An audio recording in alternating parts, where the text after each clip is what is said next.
For the past 2 months, I've been using the DJI Air 2S, and it's so much better than my old DJI Mavic Mini. I mean, this drone is completely shattered, it's so much smaller, and it was pretty flimsy. Let's see the comparison between these two drones. Before the fatal crash, my Mavic Mini was not a bad drone at all. Even with its small form factor and low-res camera, it shot great videos for its size. It also had plenty of smart features such as quick shots, which can pretty much do drone shots automatically. And return to home, which was a feature I barely used because it was just easier to return home myself. The Air 2S, on the other hand, is generations ahead in terms of video quality, and that's only the beginning. It can go up to 5.4K resolution, which you don't really use every day, but it's also nice to have in case you want to make some small edits or changes. The size is also a bonus in my opinion, and the weightiness of it is just in that perfect Goldilocks zone where it's not a burden to carry around, but it's also heavy enough that it doesn't get blown away by the wind. The top speed is also much higher, and all around the drone feels a bit more nimble and sporty. The controller is also an added benefit. The Mavic Mini had this smaller controller, which is good for most uses, but when you're trying to put the phone in, the small arms that fold out are slightly annoying and hard to do with one hand. On top of that, the cable isn't that accessible and can sometimes get stuck in the little compartment that it's held in.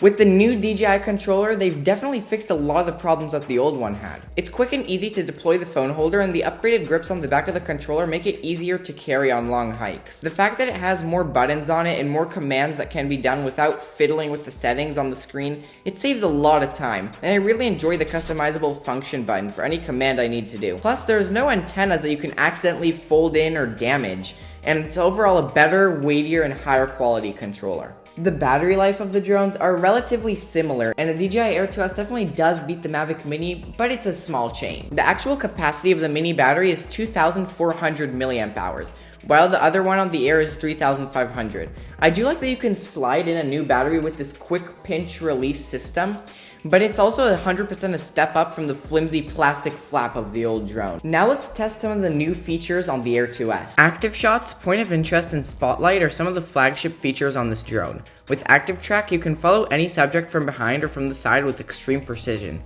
The drone flies itself and even maneuvers around obstacles to avoid crashing into anything. You can also set your desired height and track someone from that height, and it tracks cars, boats, people, and pretty much anything you can select.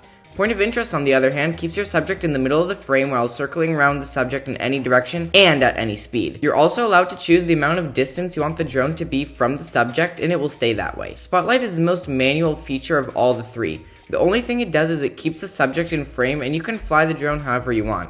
This is great for any kind of time that you want to fly in a specific path, but don't want to reshoot the video a million times to get the subject in the center.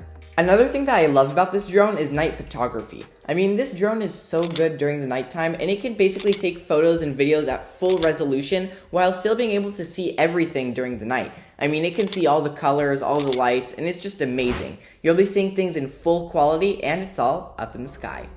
Another thing with this drone that you can do is master shots. Master shots is basically like a feature which can take a bunch of videos and then splice them together into some form of AI auto-created content. Now, I don't really like master shots because it takes up a lot of space, so you have to be somewhere on a mountain, on a cliff, where you have a lot of space. You can't be in a confined area. This master shots feature is also something that you can just do on your own. You don't really need the drone to do it for you, and you can definitely get better results using something like spotlight, point of interest, or anything that's a little bit more manual. This drone is jam-packed with sensors. It has sensors on the front, the top, the back, and even the bottom. I mean, it has sensors almost everywhere. All of the sensors work together to make a shield around the drone, and the app notifies you when obstacles are around so that you can fly seamlessly. And the active shots also use the sensors to maneuver around obstacles, and this thing really cannot crash. One of the best parts of this drone that I really like is this amazing case that I got it. So let's open up the case for a second and actually see what's inside here. So this case has a bunch of compartments, which I really like. This first area is kind of where I put some of my cables, such as one of the cables that goes to an Android phone.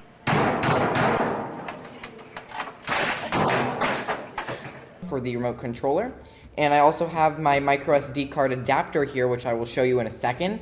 This also is usually where I store some of my other cables, and then there is a small pocket up above. Now what we also have here is the main area. So here you can put things in, like batteries, into these slots, and what I really like about these batteries that I really haven't told you guys yet is that when you click on them, you can easily see the status of the battery. So you don't really need to put it into the drone in order to see the status of the battery. So as you can see, all these three are fully charged, which I really like. And now you can also see that on this remote controller, it comes in a perfect slot, and the remote controller also has these battery indicators, which is very, very nice. Now the remote controller slides perfectly into this area, and that is also where the drone is, right over here, which comes with its own little camera protector, which you can easily take on or off. And then this also leads us to the ND filters. So the ND filters on this drone are one of my favorite parts, and we will talk about that later. But let's check out the micro SD cards. So if you can open the drone like this, you see that over here we have a little slot which we can pull out, and then inside of here you can put a micro SD card. So this is a 64GB micro SD card, which is plenty for me because I'm not shooting that much footage, but it's great for a bunch of 4K footage. If you are shooting every day or something like that, I would recommend to get a 128 or 256GB. Now to put the camera protector back onto the drone, it's a little bit more complicated. So what you're gonna have to do is you're gonna have to kind of try to put the drone on its back, and then I would slide the camera holder on top, which doesn't usually work because you have to make sure the camera is 100% straight. And then you see now it actually works, and then I can put it back into the case. And another thing that I really like about this case is that if you close everything up, you can automatically add one of these straps over here, and then you can carry the strap anywhere pretty much. So once you have this strap here, you can put the strap over your neck, you can put it on like as a backpack, and you can pretty much do that, and it will be super easy to carry. So that's also really, really cool. Now this drone comes with ND filters, as I talked about earlier, and they come in this really nice case here. So you can see that we have 4 different options. One of them is actually on the drone. So there is a 4 option, which is actually on the drone right now. And all of these are basically like levels of sunglasses. So if you think of each of these ND filters as sunglasses, they're adding motion blur, they're reducing the exposure a little bit. So if you have a really nice and bright day, you're definitely gonna wanna put one of these on to make sure that your video is not overexposed. So let's open this up, take out this one, I forgot which one I took out. Let's open this up, and let me show you how to replace the ND filters. So let me show you how to actually take on and off these ND filters. So you just, as I just did that without thinking.